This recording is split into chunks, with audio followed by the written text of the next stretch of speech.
This is the story of a man and a forest he created from barren land. He is Devasya Sebastian Pundikulam, a postgraduate in economics who turned down a college lecturer's job and became a farmer instead. The forest he started planting 50 years ago is known today as Vanasthali, a sought after green paradise frequented by students and nature lovers from far and near. Vanasthali is spread across 6 acres at Malenjapara, near Padampura, in Kottayam district in the southern Indian state of Kerala. Over the years, he planted thousands of saplings and seeds. Today, there are at least 10,000 trees from about 150 species, with the majority having medicinal properties. Well past his mid-80s, Devasya Sebastian Pundikulam continues to care for his forest. മരങ്ങളെല്ലാം എൻ്റെ ഒരു മക്കളായിട്ട് ഞാൻ കരുതിയിരിക്കുന്നു. എൻ്റെ മക്കൾ ആണ് ഈ മരങ്ങൾ. അപ്പോൾ ഇത് വളരുന്നതും അത് ഇങ്ങനെ ഫലങ്ങൾ തരുന്നതും എനിക്ക് സംതൃപ്തി തരുന്ന കാര്യമാണ്.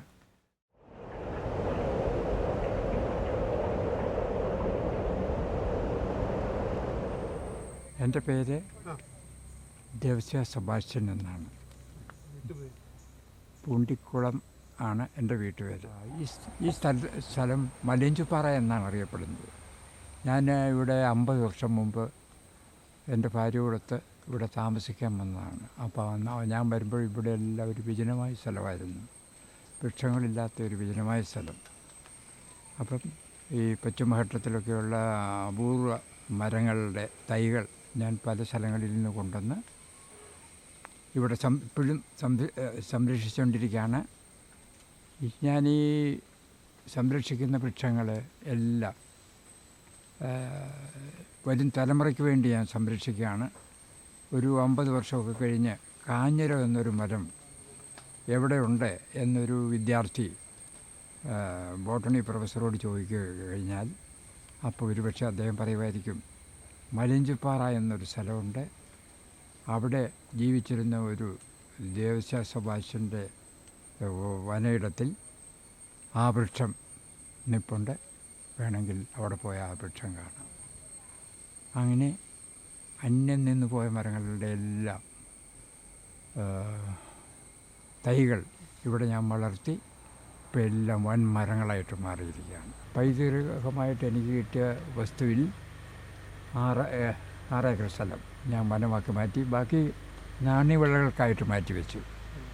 റബ്ബർ, കൊക്കോ, കുരുമുളക്, അങ്ങനെയുള്ള നാണ്യവിളകൾക്ക് ബന്ധുക്കളൊക്കെ എന്നെ ഉപദേശിച്ചു, ഇതിങ്ങനെ ഇത്രയും നല്ല ഒരു ഫെർട്ടൈൽ ലാൻഡ് കാടാക്കി മരങ്ങൾ വെച്ച് കളയരുത്, ഇവിടെ നല്ല റബ്ബർ, ഹൈ ഈൽഡിങ് റബ്ബർ വെക്കണം, ഒരു 100 ഷീറ്റൊക്കെ നമുക്ക് ഇവിടെ കിട്ടും.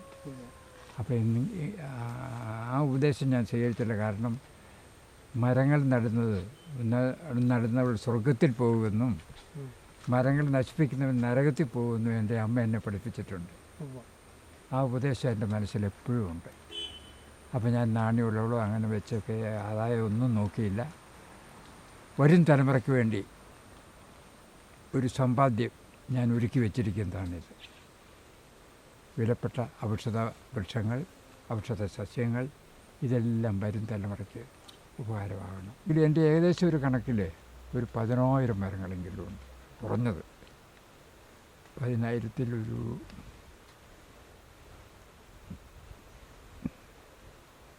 3,000 വരെയെങ്കിലും ഞാൻ വെച്ചതുണ്ട്.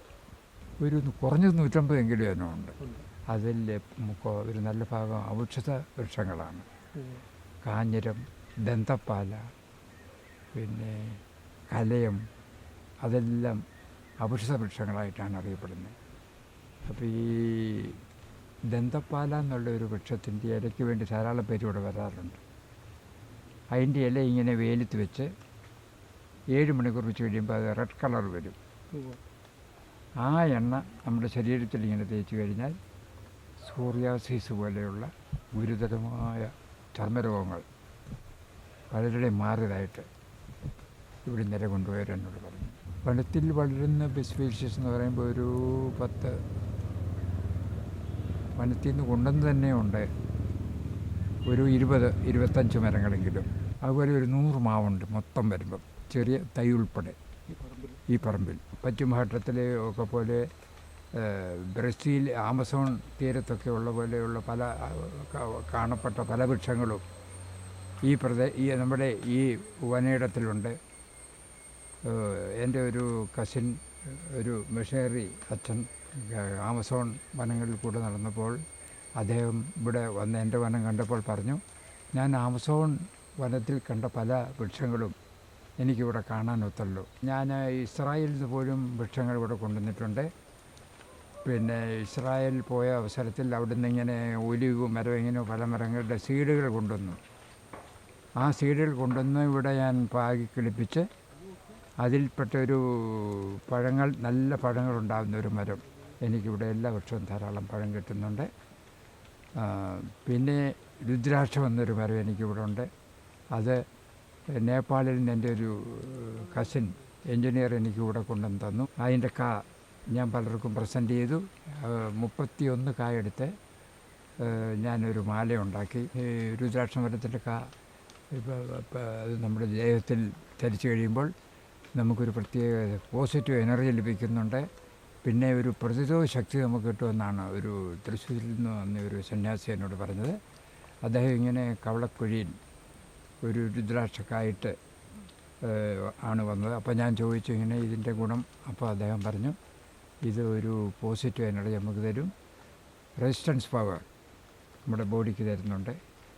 അപ്പോൾ ഇത് 5000 വർഷങ്ങൾക്ക് മുമ്പ് മുതൽ സന്യാസിമാരും ബുദ്ധിമതികളായ പിന്നെ പണ്ഡിതന്മാരും എല്ലാം ഇത് അവരുടെ ദേഹത്ത് ധരിക്കാൻ തുടങ്ങിയിട്ടുള്ളതാണ്. ഇന്നും അതിൻ്റെ ആ പ്രസക്തിക്ക് ഒരു കുറവും വന്നിട്ടില്ല. പഞ്ചമുഖം ഉള്ള കൂടിയ കായാണ് നമ്മുടേത്. നമ്മുടെ കർദിനാൾ ആലഞ്ചേരി പിതാവ് 51 രുദ്രാക്ഷക്കുരു ഇട്ടാണ് ഒരു മാല ഉണ്ടാക്കി അദ്ദേഹം ധരിച്ചിരിക്കുന്നത്. ഭാരതീയ സംസ്കാരത്തിൻ്റെ ഒരു പിന്തുടർച്ചയിൽ പെടുന്നതാണിത്. പല ഇനം പക്ഷികൾ, ഈ ഇരട്ടവാലൻ, പിന്നെ മരംകൊത്തി, പിന്നെ ഉണ്ടല്ലോ മൈന, ചിലപ്പോൾ ഇങ്ങനെ മൈനയെ കാണുന്നുണ്ട്. പിന്നെ കരികലപ്പട ഇങ്ങനെ പിടച്ച് ഈ സ്വരം ഇട്ടുകൊണ്ടിരിക്കും എപ്പോഴും. പിന്നെ കാട്ടുകോഴി, പിന്നെ ഉടുമ്പെന്നൊരു ജീവിയുണ്ട്. അതിൻ്റെ ഇറച്ചിയൊക്കെ നല്ല ഈ ക്ഷയത്തിന് പോലും നല്ല എന്ന് പറയുന്നു. അതിവിടെ ഇഷ്ടം പോലെയുണ്ട് ഉടുമ്പ്. പിന്നെ പാമ്പ് വളരെ അപൂർവമായിട്ട്. പിന്നെ ഒരു ചേരപ്പാമ്പ് മാത്രം, അതിനെ ഞങ്ങൾ കൊല്ലുകയില്ല. അത് നമുക്ക് വലിയ ഉപകാരം ചെയ്യുന്നുണ്ട്. ഈ എലികളെയെല്ലാം പിടിച്ച് നമ്മളെ ഹെൽപ്പ് ചെയ്യുന്നതുകൊണ്ട് അതിനെ ഞങ്ങൾ ഉപദ്രവിക്കാറില്ല. പിന്നെ അങ്ങനെ ഈ വിഷപ്പാമ്പുകളൊന്നും ഇവിടെ അങ്ങനെ കാണാറില്ല. ഒരുപക്ഷെ അത് ഈ ഔഷധ ചെടി ധാരാളം ഉള്ളതുകൊണ്ടായിരിക്കും. അതിൻ്റെ സ്മെല്ല്, ഈ നല്ല സ്മെല്ലുള്ള പല ഔഷധ ചെടികളും ഇവിടെ ഉണ്ട്. ഔഷധ ചെടി ഒരു 100 അടുത്തുണ്ട്. ഒരു 90 കാണും കുറഞ്ഞത്. അതിലൊരു പകുതി ഞാൻ വെച്ച് പിടിപ്പിച്ചതാണ്. ബാക്കി ഇങ്ങനെ ഈ പിന്നെ നാച്ചുറലായിട്ട് തന്നെ ഉണ്ടായിട്ടുള്ളതാണ്. ഈ പറമ്പിൽ ഞാൻ അങ്ങനെ ഒന്നും വിട്ടിട്ടില്ല. കേടുവന്ന് ഒരു മരം മാത്രം വെട്ടിയതേ ഉള്ളൂ. കേടുവന്ന് ചുവടൊക്കെ പോയ മരം, അത് മാത്രം. അല്ലാതെ ഒന്നും ഞാൻ വെട്ടിയിട്ടില്ല ഇവിടെ താമസം തുടങ്ങിയ. പിന്നെ പുരസ്കാരങ്ങൾ കിട്ടിയത് ഏറ്റവും പ്രധാനമായിട്ടുള്ളത് സംസ്ഥാന അവാർഡ്, വൃക്ഷമിത്ര എന്നൊരു സംസ്ഥാന അവാർഡ്, കാഷ് അവാർഡ് ആയിരുന്നു. പിന്നെ എനിക്ക് പല സംഘടനകളുടേതായിട്ട് പിന്നെ കോട്ടയത്ത് തിരുനക്കര മൈതാനത്ത് വെച്ച് റാണി ലക്ഷ്മിബായി തമ്പുരാട്ടി മഹാരാജാവിൻ്റെ പെങ്ങൾ എനിക്ക് പ്രസൻറ്റ് ചെയ്തായിരുന്നു. പിന്നെ പല വലിയ ആൾക്കാരുടെയൊക്കെ മാതാപിതാക്കന്മാരുടെ ഈ ആണ്ട് ഓർമ്മയ്ക്കായിട്ടൊക്കെയുള്ള അവാർഡുകളുണ്ടായിരുന്നു. അതെനിക്കൊരു 8-10 അവാർഡ് അവരുടെ പലരുടെ ആയിട്ട് കിട്ടി. അങ്ങനെ അവാർഡ് ധാരാളമായിട്ട് കിട്ടിയായിരുന്നു. ഞാനിത് അവാർഡൊന്നും പ്രതീക്ഷിച്ചല്ല ഇതൊക്കെ ചെയ്തത്. എനിക്ക് വരും തലമുറയ്ക്ക് വേണ്ടി ഒരു സമ്പാദ്യം ഉണ്ടാക്കണം. നമ്മുടെ വിലപ്പെട്ട ലോകത്തിലെ ഏറ്റവും കൂടുതൽ ജൈവ വൈവിധ്യമുള്ള വൃക്ഷങ്ങളുള്ള വനം ആമസോൺ തീരമാണ് ബ്രസീലിൽ. പിന്നെ എനിക്ക് ഒരു കടപ്പാട് പക്ഷികളോടുണ്ട്. ഒരു വൃക്ഷം ധാരാളം ഈ പഴങ്ങളുണ്ടാകുന്ന വൃക്ഷമുണ്ട്. അതിൻ്റെ പേര് പാൽമുന്തിരി. അപ്പോൾ പക്ഷികൾ ധാരാളം ചേക്കേറും. എന്നിട്ട് അതിൻ്റെ അത് ഭക്ഷിച്ചിട്ട് ഇങ്ങനെ ഈ പറമ്പിൽ കൂടെ എല്ലാവരും കാസ്റ്റ് ചെയ്തിട്ടുണ്ട്. അങ്ങനെ എനിക്ക് തോന്നുന്നു 1000 മരം ആ വൃക്ഷത്തിൻ്റെ തൈ അത് ഞാൻ നട്ടതല്ല, പക്ഷികൾ ഡെപ്പോസിറ്റ് ചെയ്തിട്ടുള്ളൂ. അപ്പോൾ ആ പക്ഷികളോടൊരു കിടപ്പാടുണ്ട് എനിക്ക്. എനിക്ക് ഇതെല്ലാം ഞാൻ വെച്ചതാണെന്ന് ഒരിക്കലും ഞാൻ അഭിമാനിക്കുന്നില്ല. പക്ഷികൾ എന്നെ സഹായിച്ചു. അപ്പോൾ പക്ഷികളുടെ കടപ്പാട് മറക്കാൻ പറ്റുകയില്ല. താപനില ഇങ്ങനെ വർദ്ധിച്ചുകൊണ്ടിരിക്കുകയാണെങ്കിൽ ഈ മനുഷ്യനെ ഏറ്റവും ഗുരുതരമായി ബാധിക്കുന്ന ഒരു പ്രതിഭാസമാണത്. ഈ സൂര്യരശ്മിയുടെ ഈ ആഘാതം, സൂര്യരശ്മി നമുക്ക് എല്ലാ സഹായം തരുന്നുണ്ട്, എങ്കിൽ പോലും സൂര്യരശ്മിയുടെ ആഘാതം ഈ മനുഷ്യകുലത്തെ ദൂരഭാഗമായിട്ടുള്ള പ്രത്യാഘാതങ്ങൾ സൃഷ്ടിക്കും എന്നുള്ളത് ഉറപ്പാണ്. വൃക്ഷങ്ങളെ സ്നേഹിക്കുക, പ്രകൃതിയെ രക്ഷിക്കുക, ഭൂമിക്ക് കുട ചൂടുക. ആ കുട ചൂടുന്നത് ഇങ്ങനെ പച്ചില കൊണ്ട് വിധാനം സൃഷ്ടിക്കുക. അപ്പോൾ ആ ചൂട് ഡയറക്റ്റായിട്ട് ഈ ഭൂമിയിലേക്ക് വരാം. അപ്പോൾ ഇവിടെ എത്ര വേനൊക്കെ ഇവിടെ വന്നാലും AC ആണ്, മുഴുവൻ പറമ്പ് മുഴുവൻ AC ആണ്. ഇവിടെ നമ്മുടെ കിണറ്റ് ഇതുവരെ പറ്റിയിട്ടില്ല. പിന്നെ ഇവിടെ ഇതിലെ റോഡിൽ പോകുന്നവരും പറയുന്നുണ്ട് ഇവിടെ വരുമ്പോൾ നല്ലൊരു തണുപ്പ് തോന്നുന്നുണ്ടെന്ന്. പിന്നെ എനിക്കൊരു മഴവെള്ള സംഭരണിയുണ്ട്. അപ്പോൾ അത് ഓസിട്ടാ മഴ നിറയ്ക്കണ്ട, ഞാൻ കാണിക്കാതെ കേട്ടോ. അങ്ങോട്ട് പോകുമ്പോൾ മഴവെള്ളം കൊണ്ട് തന്നെ അത് നിറഞ്ഞ് ഓവർഫ്ലോ ചെയ്യുന്നു. അപ്പം മൂളിയിൽ നിന്ന് വരുന്ന വെള്ളം യാതൊരു അശുദ്ധിയില്ലാതെ എൻ്റെ ഈ മഴവെള്ള സംഭരണി നിറഞ്ഞ് ഓവർഫ്ലോ ചെയ്യാറുണ്ട്. ഇപ്പോഴും അത് ഓവർഫ്ലോ ചെയ്തിരിക്കുക ഈ മഴ പെയ്ത്. അപ്പം അതെല്ലാം ഇങ്ങനെ ഉദ്ദേശിച്ചത് ഈ ഞാൻ നടുന്ന വൃക്ഷങ്ങൾക്ക് എന്തെങ്കിലും ഒരു വാടുന്ന ക്ഷീണം സംഭവിച്ചാൽ അത് നനച്ചതിനെ ജീവൻ കൊടുക്കുക. ആ ലക്ഷ്യത്തിലാണ് ഈ ടോപ്പിൽ ഇങ്ങനെയൊരു മഴവെള്ള സംഭരണി ഉണ്ടാക്കിയത്. അത് വളരെ ഉപകാരപ്പെട്ടു എനിക്ക്. മരങ്ങളെല്ലാം വളർന്നു വലുതായി. ഇനിയിപ്പം വെള്ളം ചുവട്ടിൽ ഒഴിക്കേണ്ട ആവശ്യമില്ല. ഈ രുദ്രാക്ഷ മരമൊക്കെ ഞാൻ വളരെ കഷ്ടപ്പെട്ടാണ് പിടിപ്പിച്ചത്. വേനൊക്കെ ഞാൻ തന്നെ പോയി വെള്ളം ഒഴിക്കുകയും പിന്നെ ചപ്പുചവറുകൾ കൂട്ടി അതിൻ്റെ ചുവട്ടിൽ ചൂടാക്കാതെ സംരക്ഷിക്കുകയും ചെയ്തു. എർത്ത് മലബാറിക്കായിൽ പറഞ്ഞ അനേകം സസ്യങ്ങളെപ്പറ്റി ഒരു ആയുർവേദ ഡോക്ടർ ഇവിടെ വന്ന് ക്ലാസ് എടുത്തായിരുന്നു. അപ്പോൾ അദ്ദേഹം എൻ്റെ ഈ പറമ്പിൽ നിന്നുള്ള ഒരുപാട് ഇലകൾ അദ്ദേഹം തന്നെ ഇങ്ങനെ നടന്ന് സംഭരിച്ചു. എന്നിട്ട് ഓരോ ചെടിയുടെയും ഔഷധ ഗുണത്തെപ്പറ്റി അദ്ദേഹം വിശദമായിട്ട് പഠിപ്പിച്ചു. അതിലൊരു വാതക്കൊടി എന്നൊരു സസ്യം, അത് ഞാൻ നട്ടതല്ല, ഇങ്ങനെ ഇഷ്ടംപോലെ നമ്മുടെ പറമ്പിലുണ്ട്. അദ്ദേഹം അത് പറിച്ച് ഒരു തുവാലയിൽ വേര് ഞെരടി എന്നെ മണപ്പിച്ചായിരുന്നു. അപ്പോൾ എനിക്ക് അദ്ദേഹം വരുമ്പോഴൊക്കെ ധാരാളം ഇങ്ങനെ കഫക്കോളും ചുമയൊക്കെ ആയിരുന്നു. 24 അവേഴ്സിനകത്ത് ഞാൻ പൂർണ്ണ സുഖം കിട്ടി. അപ്പോൾ ഞാൻ അത്ഭുതപ്പെട്ടു. ഞാൻ ടോണിക്ക് വാങ്ങിക്കാനൊക്കെ ഇരുന്നിട്ട് ഗുളികയൊക്കെ വാങ്ങിക്കാൻ പ്ലാൻ ഇട്ടിട്ട് അത് വേണ്ടാന്ന് വെച്ചു. അപ്പോൾ ഈ സസ്യത്തിൻ്റെ ഔഷധ ഗുണം കൊണ്ട് പൂർണ്ണ ആരോഗ്യം എനിക്ക് തിരിച്ചു കിട്ടി. അപ്പോഴാണ് ഞാൻ മനസ്സിലാക്കുന്നത്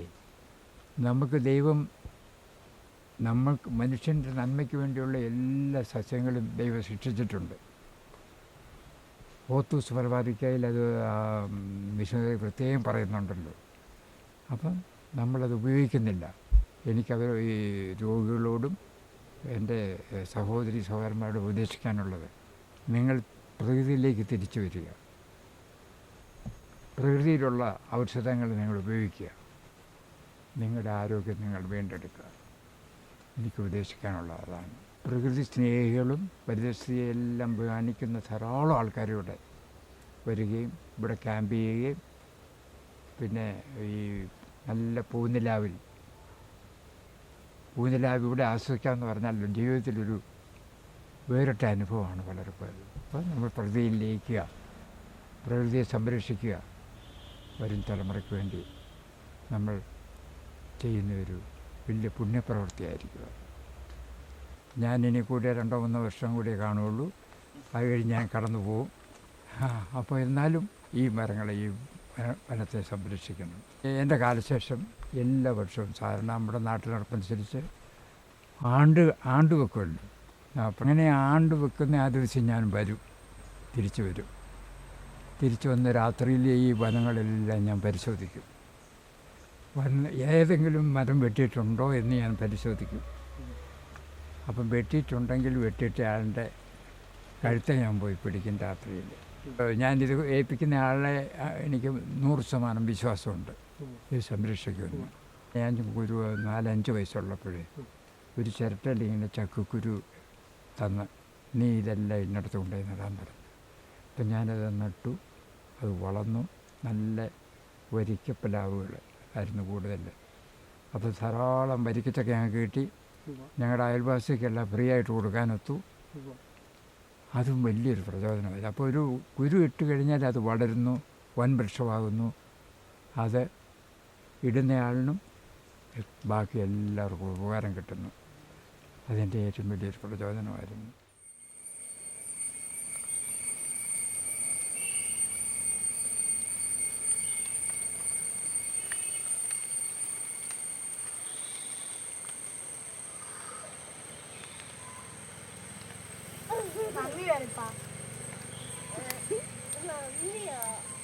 താങ്ക് യു.